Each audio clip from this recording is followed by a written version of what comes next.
자, 이번 비디오에서는 그 심층 신경망을 구성하는 그 요소들, 그 각각의 노드들이라고 할 수 있죠. 또는 각각의 층이라고 할 수 있는데 그 요소들에서 일어나는 그 계산의 과정을 한번 정리해 보도록 하겠습니다. 그 동일한 층이라고 할지라도 전방향에서 하는 계산과 후방향에서 하는 계산이 다르기 때문에 그 함수식을 정확히 우리가 알고 있어야 될 필요가 있는데요. 여기 지금 보다시피 그냥 일반적인 그 4개의 층으로 구성된 뉴럴 네트워크 하나가 주어져 있습니다. 즉 임의의 층 하나를 잡아서 예를 들어서 여기 층을 우리가 L이라고 부르겠습니다. 이 L이라는 층에서 이루어지고 있는 전방향 함수와 후방향 계산을 각각 한번 정리를 해보도록 하겠습니다. 즉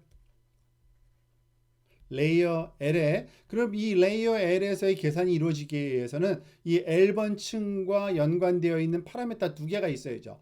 WL과 그죠? 그리고 B 바이어스 L번째 층과 연관되어 있는 가중치와 바이어스가 주어져 있어야 되고요. 자, forward propagation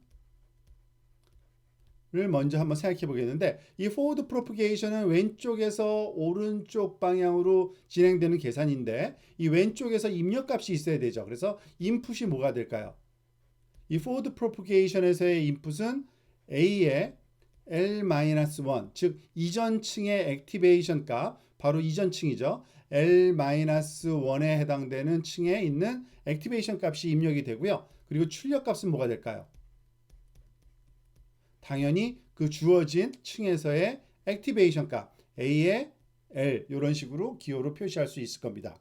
물론 이 연산은 우리가 여러 번 봐서 한번 살펴보면 알죠. 그 먼저 GL 값을 먼저 계산했던 걸 기억하실 겁니다. GL 값은 WL과 주어진 L과 WL과 A의 L-L을 곱하고 더하기 B의 L을 해주고 이 그 값을 A의 L로 바꿔주는 거는 주어진 그 층의 액티베이션 함수, 즉 L층과 연관된 액티베이션 함수의 입력값으로 GL을 썼을 때의 결과였던 것을 우리가 기억할 수 있습니다. 자, 이건 포워드고요. 이번엔 백워드를 한번 살펴볼까요? 백워드는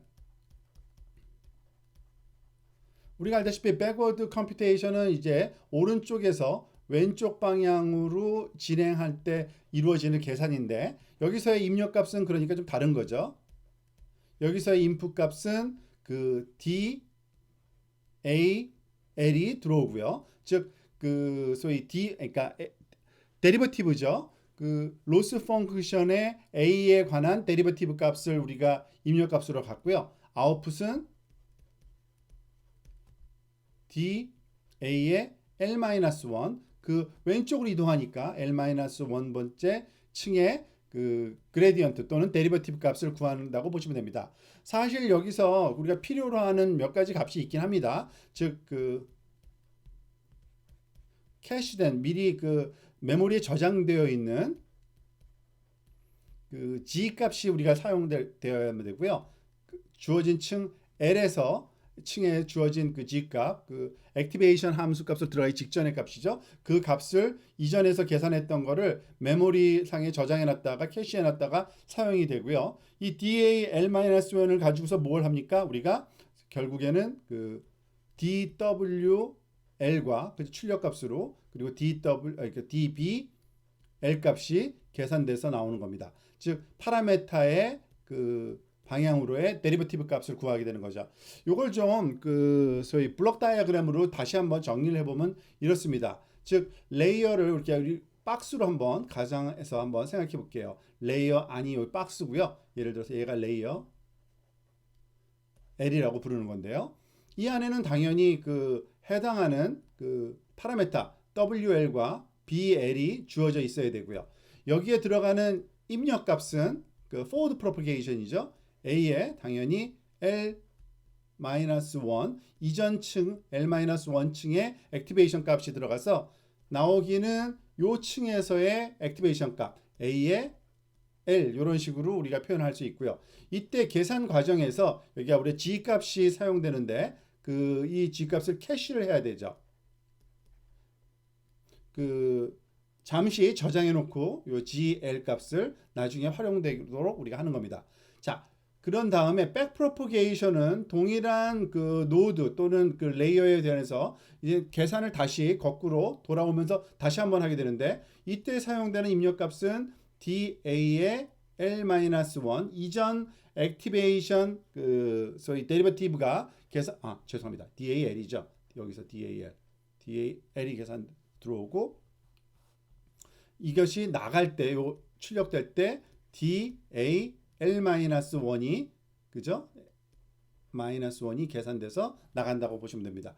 물론 이때 여기에는 항상 WL이 그 그러니까 사용되고 있고요. BL도 유지되고 있는 겁니다. 그리고 이 DAL에서 DAL-1을 계산될 때 당연히 DGL도 그 계산 과정에 포함되어 있고요. 결과값으로는 즉 여기로도 결과가 나오지만 그 소위 계속 프로포게이션 될 여기에서 잠시 그 가지고 있어야 될 그 업데이트 시킬 DWL과 그죠?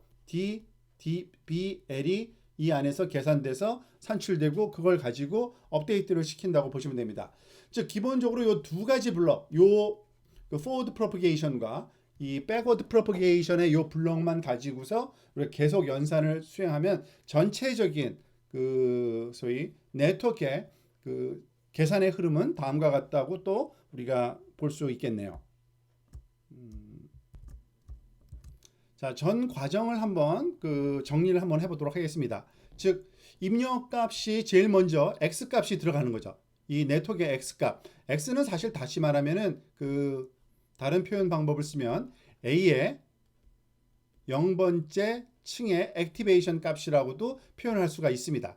자, 이 값이 이제 입력값으로 들어간다고 보시면 되고요. 거기에 들어가면 첫 번째 레이어가 이렇게 있을 겁니다. 그리고 그 첫 번째 레이어와 연관되어 있는 W1이죠. 첫 번째 레이어니까요. 그리고 B1이 이렇게 주어져 있는 겁니다. 그 값을 가지고 무엇을 계산합니까? A의 액티베이션 1 값이 계산돼 나오는 거죠. 그 다음에 그 결과값을 두 번째 이런 그 소위 층으로 보내고, 두 번째 층에는 당연히 W2와 B2가 파라미터로 주어져 있을 거고요. 이제 기본적인 값이 그것을 활용해서 그 결과는 액티베이션 2, 2번 층에서의 액티베이션 값으로 계산돼 나오는 겁니다. 그리고 계속해서 이와 같이 다음 그런 층으로 전달이 되는 거죠. 그리고 제일 마지막에는 예를 들어서 우리가 이것을 그 L층이, 그러니까 레이어의 개수는 대문자 1로 많이 표현했으니까요. 여기에는 WL과 그죠? BL이 자리를 잡고 있고, 마지막 층에는 그 결과값은 뭘로 출력이 됩니까? 즉 액티베이션 마지막 층인 대문자 L층에 있는 그러한 그 활성함수, 이 값이 바로 무슨 값이에요? Y 햇이라고 부르는 그러니까 우리의 그 예측 값이라고 볼 수 있습니다. 자, 이와 같은 값을 가지고서 우리가 백프로포게이션 연산을 또 수행을 해야 되겠죠. 그러기 위해서는 이 친구로부터 무슨 값을 구합니까? 우리가 그 DAL 값을 구하는 겁니다. 즉 그 마지막 층 L에서의 그 데리버티브 로스 펑션에 대한 이 액티베이션 방향으로의 데리버티브 값을 먼저 구하는 거고요. 그것을 가지고 또 이제 백프로포게이션, 즉 그 왼쪽으로 또는 이전 층으로 그 계속 그 전달을 하게 됩니다. 자, 그런데 이때 죄송합니다. 앞에서 각각의 층 계산할 때마다 우리가 캐시를 그 G 값을 캐시를 해놔야 된다 그랬죠. 그래서 그 캐시된 G 값을 활용해서 연산을 수행해야 되기 때문에 그렇습니다. 물론 이 앞에서 여기 층에 주어져 있는 WL과 BL은 그대로 유지되어 있을 거고요. 그 층에 해당되는 값을 계산 측면에서는 이 DAL이 들어와서 DGL 값이 계산돼야 되고요. 그리고 그것을 또 활용해서 출력으로 무슨 값이 나야 됩니까? DA의 D 액티베이션 L-1 값이 우리가 출력으로 얻게 되는 거죠. 그리고 그 값이 계속적으로 전달되는 겁니다. 앞쪽으로 또 전달돼서 연산되고, 그 값이 또 앞으로 전달돼서 연산이 계속적으로 백프로포게이션, 그러니까 그 후방 그 전파를 우리가 한다고 보통 얘기를 하죠. 물론 여기서 각각의 노드마다 캐시된 G 값이 존재해 있어야지만 G3 여기서는 G2 값이 그 전달돼서 오겠죠. 그걸 가지고서 예를 들어서 여기서는 DA 뭐가 있어야 되네요. DA2가 있어야 되네요. 여기에요. DA2가 계산돼 올 거고, 그리고 여기 안에는 당연히 W2와 B2가 같이 갖고 있어서 이 DA2와 함께 그 계산해서 DG2가 중간 과정으로 계산되고요. 그 결과 값은 또 DA의 1번 층의 그 액티베이션 값의 크기에 따른 그 데리베티브를 또 구하게 되는 겁니다. 그리고 마지막에 이 앞에서 이제 DW와 그러니까 W1과 W2를 써서 그러니까 B1을 쓴 거죠. 죄송합니다. 그리고 DZ1을 써가지고 이 값을 가지고서 여기까지 온 다음에 물론 더 진행할 수도 있습니다. 그러니까 계산상 DA0 값을 계산을 할 수 있지만 이거는 계산하지 않습니다. 왜냐하면 의미가 없기 때문에. 왜냐하면 그 입력 값이 잘못됐을 리는 없기 때문에 논리상 이 x 값은 맞다라는 가정이, 그러니까 입력 값이니까 맞을 수밖에 없죠. 그러니까 우리가 그 수정을 하는 게 아니기 때문에 데리베티브를 x에 관한 데리베티브를 구하지는 않습니다. 여기까지만 계산하고요. 그래서 이 w와 b1이 주어져 있는 상태에서 주어진 그 da와 dg 값을 가지고서 무슨 계산을 합니까? dw1과 그러니까 db1 값을 여기서 계산하게 되는 거죠. 그리고 요 계산하는 요 계산 값이 사실은 우리가 가장 필요로 하는 그런 데리버티브 값이기 때문에 이 파라메타 W와 B를 업데이트하는 데 사용되는 겁니다. 즉 어떻게 합니까? L번째 W는 L번째 값에다가 마이너스 알파 DWL 이렇게 연산 수행하죠. B도 마찬가지입니다. B 바이어스의 L번째 값은 B L번째 값 빼기 알파 DB 이런 식으로 계산이 이루어지죠. 그러니까 이 각각에 대해서 모든 층마다 여기다가는 DW2가 계산되어 나와야 되고요. 이건 DB2 값이 여기 계산되어 나와야 되고, 여기는 당연히 DW3와 DB3 값이 여기서 계산되어 나와야 되는 겁니다. 여기 마지막에도 당연히 계산되어 있어야겠죠. DW 대문자 L과 그죠? DB 대문자 L인 층에 해당되는 그러한 값을 계산해서 역시 마찬가지로 모두 다 요 수식을 활용해서 각각에 대해서 W와 B 값을 업데이트해 나가는 그런 방식으로, 즉 이와 같은 과정이 계속 반복돼서 이루어지는 것이 소위 학습이라는 그 과정이라고 이해하시면 되겠습니다.